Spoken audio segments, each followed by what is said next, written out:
안녕하세요, 역TV입니다. 이번 영상에서는 고구려의 27대 왕, 명류왕 고건무에 대해서 알아보겠습니다. 고건무는 26대 왕인 영양왕의 이복 동생으로 수양제의 고구려 침략을 직접 병사를 이끌고 격퇴한 영웅이었습니다.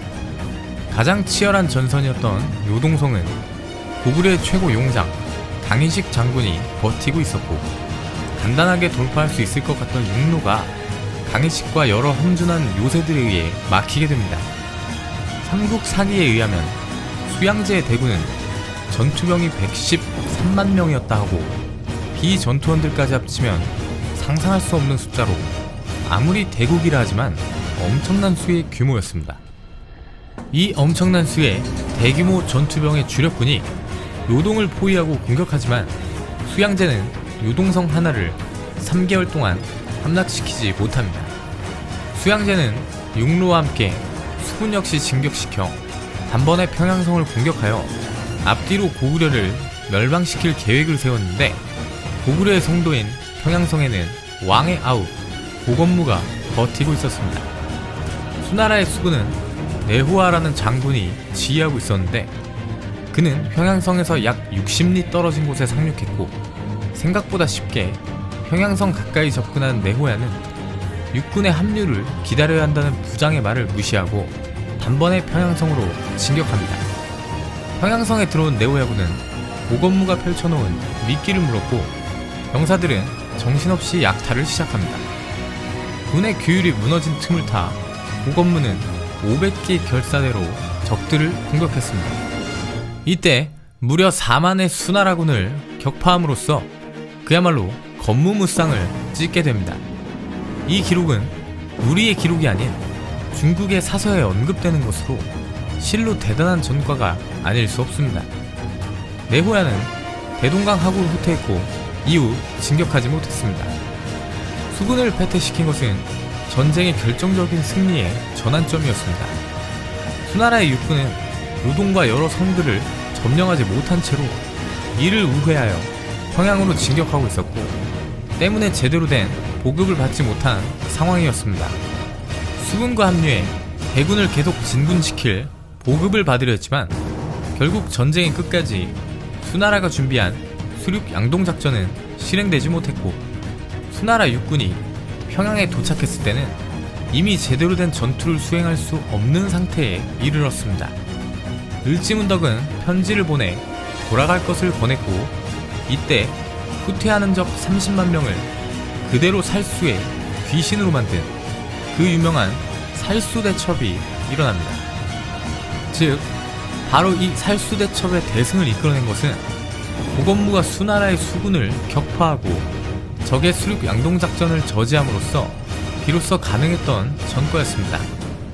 수나라는 이후로도 고구려를 치기 위해 대군을 동원하지만 고구려는 4차에 걸친 침략을 모두 막아내고, 이 침공으로 국력을 모두 쏟아부었던 수나라는 멸망의 길을 걷습니다. 당시 왕이었던 영양왕은 후계자가 없었고, 이미 고건무는 왕의 대리인으로서 실권을 행사하고 있었습니다. 또한 나라의 위기를 왕가의 일원으로서 직접 막아내며 전쟁 영웅으로 등극한 고건무는 무리 없이 영양왕이 서거하자 왕에 즉위하게 됩니다. 왕이 된 고건무는 비록 고구려가 대승을 거두었지만 113만의 전투병력을 동원한 중원의 국력과 힘을 알게 되었고, 승리했더라도 전쟁은 고구려 안에서 일어났기 때문에 고구려가 내부적으로 시간을 두고 국력을 회복하고 더 강해져야 할 필요성을 느끼게 됩니다. 고건무는 강경책을 접고 수를 멸망시킨 당나라와 화친 정책을 펼치며 내부로는 국력을 회복하고 외부로는 시간을 버는 정책을 쓰게 됩니다. 하지만 그전과는 너무 다른 지나치게 허리를 숙이는 이 변화된 외교 정책에 고구려의 강경파들은 불만과 반발을 하게 되었죠. 승전 기념물인 경관을 철거하였고, 당의 도교를 받아들였으며 국가 간의 자존심 문제인 여러 국서나 외교 사절단에서도 한 단계 낮추는 모습을 보이며 고구려의 문무 대신들은 큰 불만을 가지게 됩니다. 이 과정에서 영류왕은 무려 16년간의 수나라와의 전쟁으로 고구려의 국력이나 여러 물자, 국토, 인적 자원이 손실된 상황이었고, 때문에 당나라와의 우호 정책은 어느 정도 이치에는 맞는 정책이었지만 영류왕은 아쉽게도 내부의 불만과 불신을 다스리지 못했습니다. 전쟁 영웅이었으며 정당한 왕가의 계승자였지만 결국 그는 자신이 제거하려다가 실패한 연개 소문에게 역으로 죽임을 당하게 됩니다. 그는 비록 자신의 신하에게 비참한 죽음을 맞았지만 방법이 달랐을 뿐 국가의 부국 강병을 위해 힘썼습니다.